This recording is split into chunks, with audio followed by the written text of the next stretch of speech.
In the great words of Plato, at first, when any of them is liberated and compelled suddenly to stand up and turn his neck round and walk and look towards the light, he will suffer sharp pains.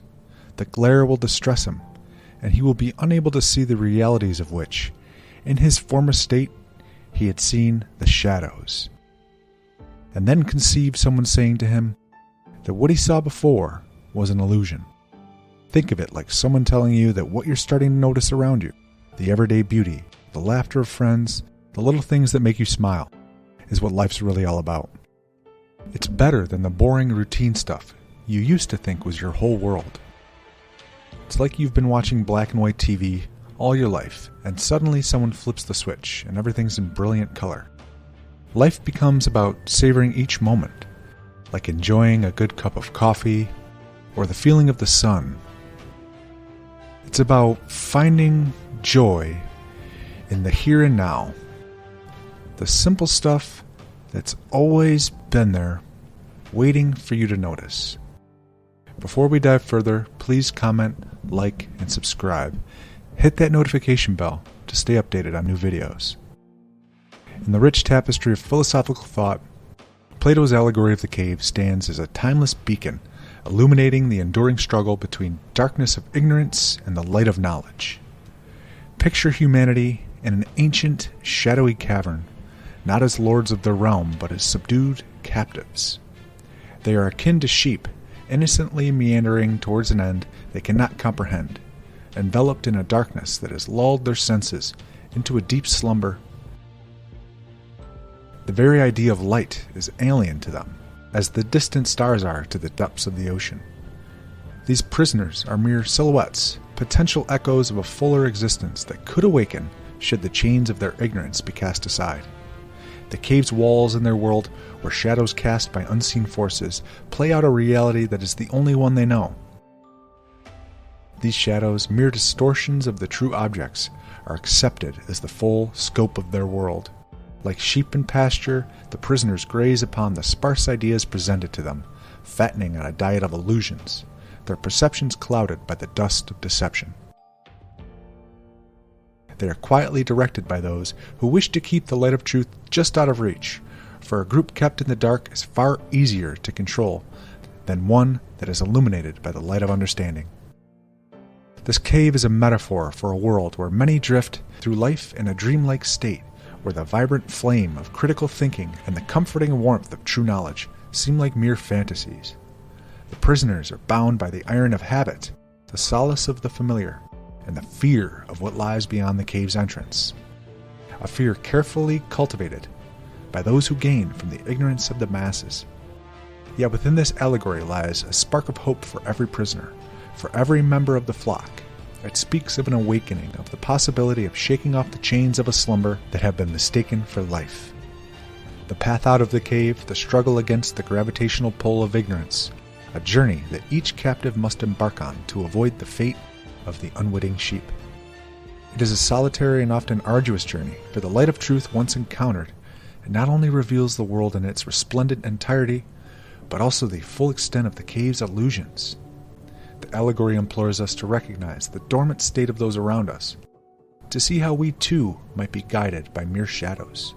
It's a call to action, to awaken ourselves and others from the stupor of the cave, to lead the way from darkness into light. For it is only in the light that we can live as true beings of reason and insight, no longer as sheep being led to the slaughter, but as sovereign individuals, enlightened and fully alive. In this narrative, the shadows that flicker in the cave's dim light are but imitations of reality, false tokens of understanding. The cave's inhabitants, none the wiser, embrace these illusions as the entirety of their existence. Their lives are a play of mimicry and semblance, where the shadow of a tree is mistaken for the tree itself, where the echo of a sound is taken for its source. In this cavernous echo chamber, perception is the ruler, as substance is but a dream within a dream. The ascent from the cave is not merely a physical escape, it's an odyssey of the soul, a mythical climb from the gloom of ignorance into the ethereal brilliance of the sun. This is the philosopher's quest, a path strewn with the brambles of doubt and the thorns of skepticism. It's a journey that passes through the disorienting glare of the fire that casts the shadows, into the blinding light of the sun, a symbol for the ultimate truth, the good from which all existence springs. As the philosopher, once a detainee of the shadows, steps forth from the cave, his eyes are seared by the relentless blaze of the sun. The familiar phantoms are replaced by the stark reality of the world beyond the cave. The forms, those perfect and unchangeable examples of all that exists, are revealed to him. The true tree, not its shadow, stands before him. The true sound, not its echo, resonates with clarity. This journey is not meant for the solitary traveler. It is a parable that calls to each of us, inviting us to break our own chains, to look upward, and to begin our own ascent.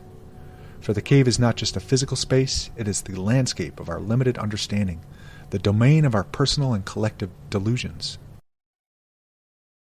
The cave with its shadows and chains is also a parable of fear.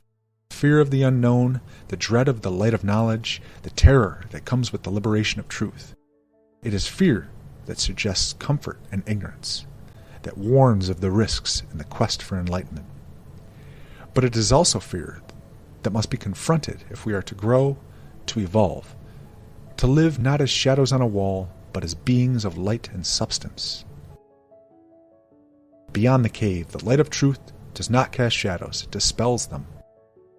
It is a light that uncovers the interconnectedness of all things, the unity of the cosmos, the harmony of the celestial spheres.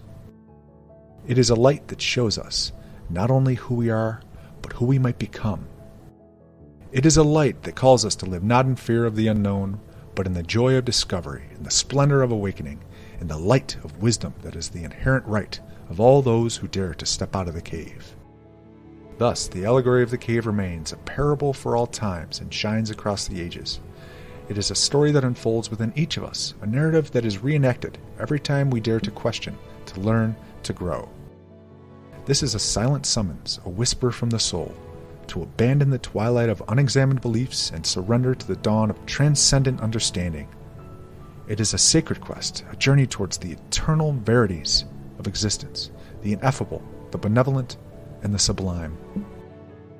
It is the mystical heart of Plato's vision, a gentle intimation that while the phantoms of illusion may dance before our eyes, it is the serene luminescence of truth, once recognized within, that becomes the inner lantern guiding us through life's labyrinth. Echoing the mystic wisdom of Plato, every soul has a memory of the good. The quiet embers of this knowledge, when rekindled, illuminate the path to our truest selves. Humanfluence, out.